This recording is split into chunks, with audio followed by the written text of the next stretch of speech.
time to talk about the VIX, which was made in 2004 by a consortium of Goldman Sachs and the Chicago Board and Options Exchange. It's something that can be highly manipulated, but it tells you a lot about the market. It's basically SPX options. What they do is they price the premium in them. That means that they can jack up the premium in the SPX options in order to get a run like this. Usually when it hits 30, we're looking at something that you probably want to short the VIX, but more importantly, get into the best stocks you can think of. This is when you go into quality. If you go out a little bit, the worst time we've ever had was during COVID. If you go on my LinkedIn, you can see my video where I was talking about, hey, listen, I don't know what happens from here. This is the most volatile I've ever seen, even more volatile than 2009. But this is when you start buying. Being that we are at 35 right now, I want to show you what that looks like. And we've been jacking up. So it's gotten more and more volatile as April has commenced. And it looks like possibly we're hitting the top here. What makes me say that is the fact that we peaked from all this Russia news and we don't have anything more to take us higher. There could obviously be news that breaks, but one thing that I really want to make sure that people understand is these are futures. If you can have an account with the Chicago Options Exchange, then you can trade these and you might be able to get a pretty good bounce from 20 to 32. But if you can't, a lot of people go into UVXY, and I just want to show you how bad of an idea this is. Okay, this is a little bit unfair because I'm scrolling out all the way to 2020.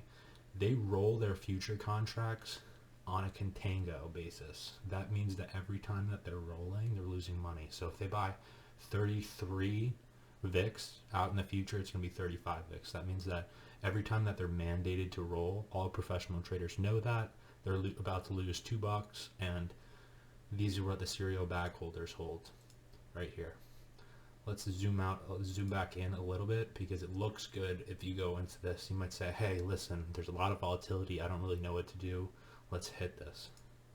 But really, once you look out, it's going to be going, the spikes, it doesn't even show it. There's a couple tops usually, and we're seeing a couple top here, and then it rolls back down. Granted, there's a lot of things that are unknown right now. I just want to make sure that people aren't buying this. At this point in time, selling premium on UVXY is probably a pretty good call, but don't get blown out selling calls in something that is pretty highly manipulated.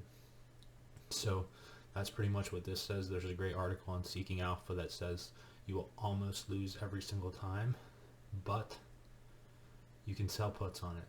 That's a pretty good idea.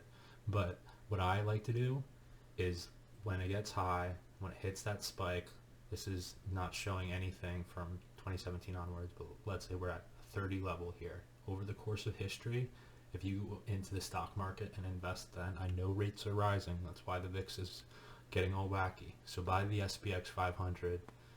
There's going to be earnings. I'm worried about the economy, but there's going to be earnings. So that's my take on the VIX, and I hope people are investing at this time. It is 12 o'clock on the 2nd of May, and let's just look at where the market stands right now. So we have the S&P at 4,100 and NASDAQ below 13,000. Look at these charts. This looks like a buying opportunity, or it looks like it's about to sell off more. Remember, the 3851 is a full bear market. I think this thing is going to stay alive for a little bit longer, but again, the Fed, when they choose to, and it looks like they're kind of choosing to, takes a bull market out back and shoots it. So that's pretty much what is happening here. NASDAQ's already probably out of a bull market, but this is a buying zone. So that's what I would be doing, people.